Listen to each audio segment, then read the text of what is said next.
Hello and welcome to the Redmen TV. It is player ratings after Liverpool destroyed Manchester United, and that's what it is. They destroyed them by 3 of our goals to 1 of their goals at Anfield in the Premier League to put Liverpool back on top where they belong. Oh, I could get used to saying this, you know.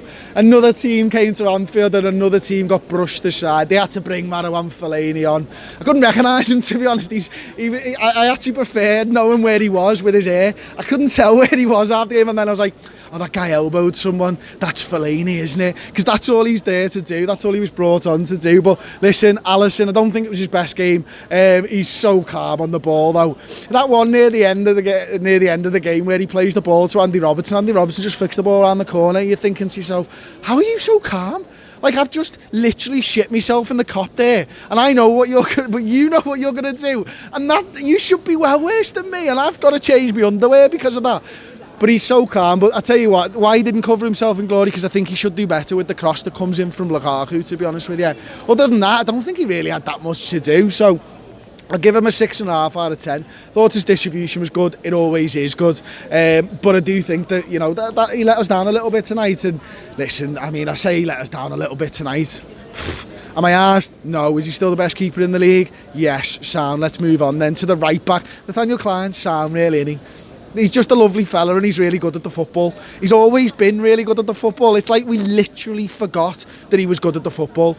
And do you know what was great? We played Mane in front of him because he knows how to play with... The last time he was playing, he had friggin' Sadio Mane in front of him on the right-hand side, and he loved having that. And Paul made a great point in the car on the way here. He was like, when we used to play the ball to Klein at right back, we used to play it behind him. We're playing the ball in front of him, and he was driving on their players. He was putting pressure. This is Nathaniel Klein going... He's not really going up against the left back, was he, to be honest, and Ashley Young. Ashley Young's just an old fella. He's like a competition winner, really. I don't know how he's kept his job at Manchester United for so long, but he has. Maybe they felt sorry for him after that bird shit in his mouth. Either way, Nathaniel Klein didn't feel sorry for him. He beasted him all night long, and he's getting an 8 out of 10. Centre-halves, Dejan Lovren. Listen, he's aggressive. He loves to get in on people. He loves to throw the boot in, and that's what he does. And, you know, I think he kind of relished that task again against Manchester United today. And I'm signed with Dejan Lovren. Listen, I know everyone's shitting bricks about Gomez and Matip now all of a sudden. I've always thought Lovren was a better centre-half than Matip. I've always thought he was a better defender than Matip, and I'd always suggest that when he come up against someone like Romelu Lukaku, then I'd want Lovren the side over Joel Matip. I think Joel Matip's better on the ball, I really do. But Dejan Lovren's a friggin' defender first, and that's kind of sometimes what you need, especially against a big guy in Romelu Lukaku. I'm going to give him a 7 out of 10. Virgil van Dijk, his song was sung so loud today. It was brilliant, and it's like, he's just a fantastic human being, to be honest with you. I'd love to spend some time with him outside of Anfield, because he's a guy, and I want to see him with his hair down, to be honest with you. People have told me he looks like Maui. Maui's pretty much the best character in all of Disney films, and Virgil van Dijk is essentially the best fella I've ever seen in my life. So they go together. I don't know where I'm going with this one. I'm just going to give him a mark out of 10. Going to give him a 9 out of 10 because... But I'll tell you what, Lukaku, first for 15 minutes, I thought Lukaku actually won a couple of headers against Van Dijk, and Van Dijk probably looked at it and thought, shit, I'm in a bit of a game here. And that's probably Lukaku's best game this season, because he got nearly a proper assist there.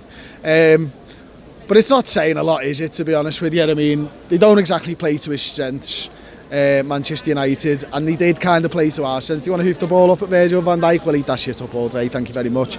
Andy Robertson, I literally just don't know what to say about Andy Robertson anymore. I'm just going to give him a 9 out of 10. You tell me how good he is, because I've run out of words. Genuinely, just type the comments in, tell me how good Andy Robertson is, because I can't think of any more. The lad's just too good for football. He's too good, we don't deserve him. It's that simple. You let me know in the comments section how good Andy Robertson is. Midfield, I think, do you know what, it was a bit of a... What would you say formations it was today? Like 4-2-3-1, yeah, maybe. I kind of think it was the 4-2-2-2, and I think Fabinho was just a bit withdrawn personally. But then, do you know what? I always seem to find it when I'm watching like a Liverpool Manchester United, Liverpool Everton, or Liverpool City. I'm just sucked into the emotion of it all, and I'm like singing and I'm screaming and I'm shouting, and there's not an ounce of me head that thinks, let's actually watch this and see where the lads are, because I'm just fucking shouting my head off. And I think that's kind of what it should be like when you go against Manchester United, to be honest with you. So I'm going to start. There was definitely a 2. It was definitely Gini Wijnaldum, but the lad was bombing on second half. The lad was bringing the ball out, and I think he deserves an 8 out of 10. Fabinho first half was magnificent. That ball for the first goal, the little dink over the top. I'll be honest, I thought it was Keita when it went in. I was screaming. You'll watch it on the story of the match. I'm screaming that it's Naby Keita's goal. It wasn't. It was Sadio Mane, but he ticked me because he was on from the right hand side. You see, and naughty Sadio hasn't been on the right hand side this season. Naughty Naby. We'll get to him later. So yeah. Fabinho, I'm going to give a 9 out of 10 as well. I thought, you know, his strength in the tackle, his vision, again, I keep saying it, it's his passing that sets him apart. He's absolutely superb with the ball at his feet. Right hand side, goes Sadio Mane, gets the first goal, was a constant threat. I'm going to go a 9 out of 10 again. Let's go Roberto Firmino. Second half, I thought he came into his own, to be honest with you. He's so strong. He kept running that channel. He kept on attacking. He kept on linking up with Andy Robertson. I'm going to give him an 8 out of 10. I thought he was sound. Mo Salah, again, a little bit of a thankless task sometimes because he's going up against 2 big, strapping lads at the heart of their defence. But he had them on toast most of the game. I'll give him an 8 out of 10. And then Xherdan Shaqiri. 10 out of 10 performance. You can't get a better substitute performance than that from Xherdan Shaqiri, not today. I mean, the lad was on for his axis. He was playing for about 19 minutes or something. The lad just kept putting the ball in the back of the net and was like, lads, why haven't you been doing this for 70 minutes? It's dead easy, right? It's this round thing here. And you just put it in the back of the net over there. Watch, give it to me left foot and I'll just show you what I mean, right? And then you see this imaginary ball. You can't see an imaginary ball, but it's fucking there, I'm telling you. And he just puts the ball in the back of the net and goes, lads, this is how you get them to a draw, yeah? This is what it's all about. And then the cop sung his name loud, he sung it proud. And we're all having a great Christmas, and part of that is down to Xherdan Shaqiri and the fantastic left boot and non-imaginary ball that he was able to put into the back of David De Gea's net. Yeah, it was superb. Naby Keita, I've completely missed him off. I'll give him an 8 out of 10. And Jordan Henderson, what should I give Jordan Henderson? He did come on, didn't he? Yeah, he was sound. You know what? Give him a 6 or 7 out of 10. It was absolutely. We just want to get him more in the fame, mate. We just want to get famous here. Well, there you go. You stood in the wrong video, to be fair, mate. Just get a load of weirdos watching our video. I'm fucking hungry anyway. If you're not a weirdo, like the video. If you are a weirdo, like the video, subscribe to the Redmen TV on YouTube, and we'll see you next time. And do you know what? I forget to mention it every single video, and I weren't going to mention it this time.